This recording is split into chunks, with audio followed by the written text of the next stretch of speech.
kailangan natin ng isa't isa, di ba? We need to pray for one another. We need to assist one another nang sa ganon, maisa katuparan ang kautusan sa atin ni Jesus, di ba? Anong sabi ni Jesus?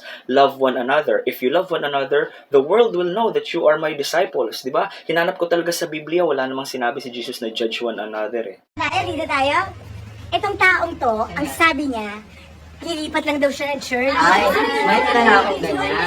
Hindi naman daw siya mawawala kay Lord. Talaga yan.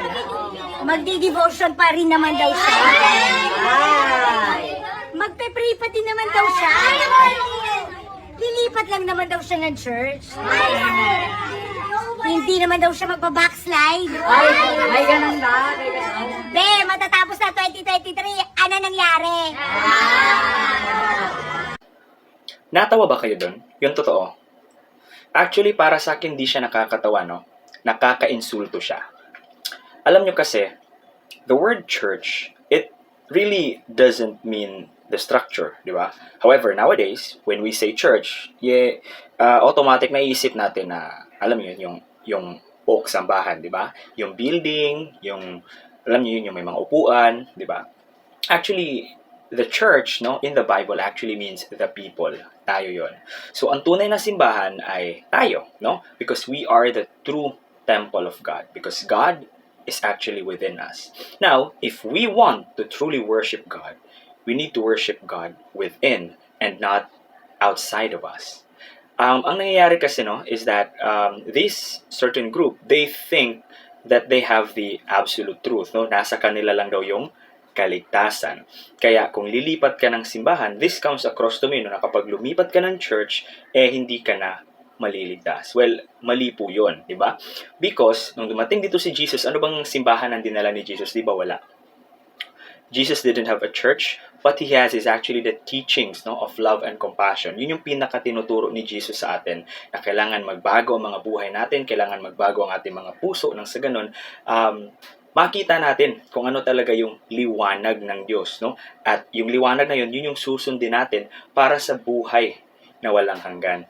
Yun yung pinakakaturoan talaga ni Jesus. Wala naman siyang simbahang dinala. Later on, yung mga apostoles, yung mga disciples, yung mga naging bishops, nagtayo sila ng mga simbahan. Nang sa ganun, magkaroon ng safe haven yung mga followers. Kasi nga, dati, marami kasing persecution.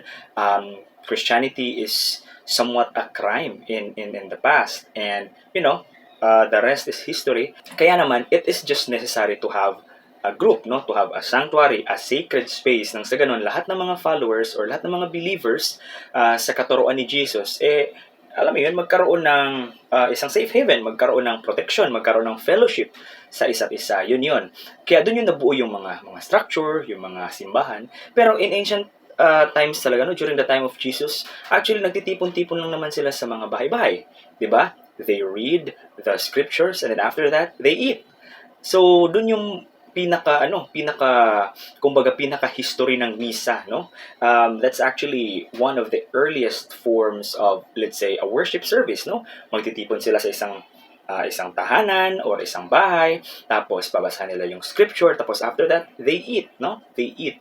Nakakalungkot lang, kasi right now, there are people, no, within the church na imbes na yung simbahan kasi, yung nagiging sandalan natin every time that we are down, we are sad, we need to recharge spiritually, yung mga tao pa mismo na nandoon sa loob ng simbahan, ginajudge tayo. And in return, hindi na bumabalik doon yung mga nagsisimba doon, di ba? So, alam niyo, itong grupong to, nagtataka pa sila kung bakit hindi na bumabalik yung mga miyembro nila. Di ba, kung ganyan naman yung ugali natin, instead of, showing them love and compassion, parang tinataboy pa natin, kinukutya natin, di ba?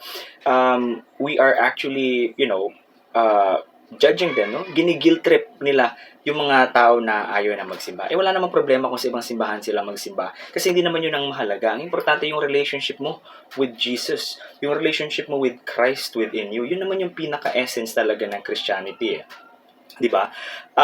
Kung ganyan yung gagawin natin, wala tayong pinagkaiba dun sa mga Pariseo, no? Wala tayong pinagkaiba dun sa mga main persecutors ni Jesus dati. Okay? So, I hope and I pray na yung mga Christian ministers natin, at di lang yung mga ministers na pati yung mga miyembro ng mga simbahan, kahit magkakaiba po tayo ng relihiyon, let us remember na That is not a good example. Hindi dapat ganun ang paghikayat natin sa mga tao para magsimba sa mga puok sambahan natin. Kasi etong puok sambahan natin, wala naman dito yung Diyos. Yung Diyos yung nandito, di ba?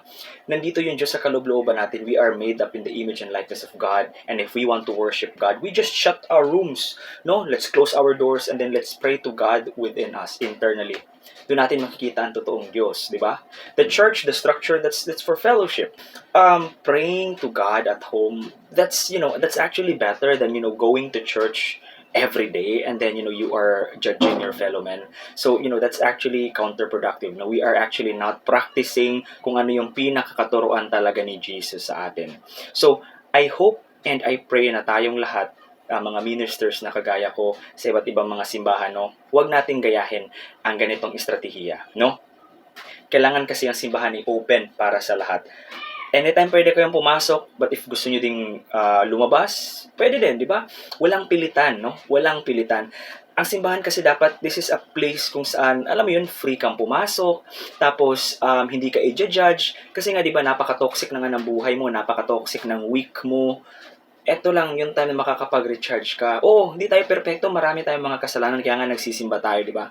Walang perfecto sa loob ng simbahan, kahit ang pastor, kahit ang pare, kahit ang obispo. Walang perfecto sa loob ng simbahan. That's why we need each other. We need to have fellowship with each other. Kailangan natin ng isa't isa, di ba? We need to pray for one another. We need to assist one another. Nang sa ganun, maisa katuparan ang kautusan sa atin ni Jesus, di ba? Anong sabi ni Jesus? Love one another. If you love one another, the world will know that you are my disciples, di ba? Hinanap ko talaga sa Biblia, wala namang sinabi si Jesus na judge one another, eh. So, di ba? So, dear brothers and sisters in Christ, regardless of your religion, sana magkaisa tayo sa adhikaing ito na hindi natin dapat gini-guilt trip yung mga followers natin, yung mga nagsisimba sa mga simbahan natin. Hindi natin sila dapat gini-guilt trip. Alright? Because the church need to be a sanctuary of love and compassion. Open ito para sa lahat. Okay?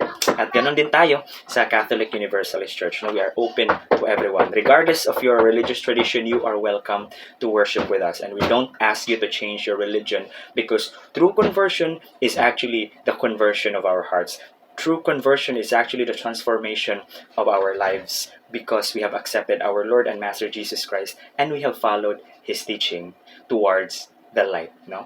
Ang teachings niya na nagtuturo sa atin kung paano mahalin ang ating kapwa ng walang kapalit. This has been Bishop Joseph Lagumbay from the Catholic Universalist Church saying Namaste. God bless everyone.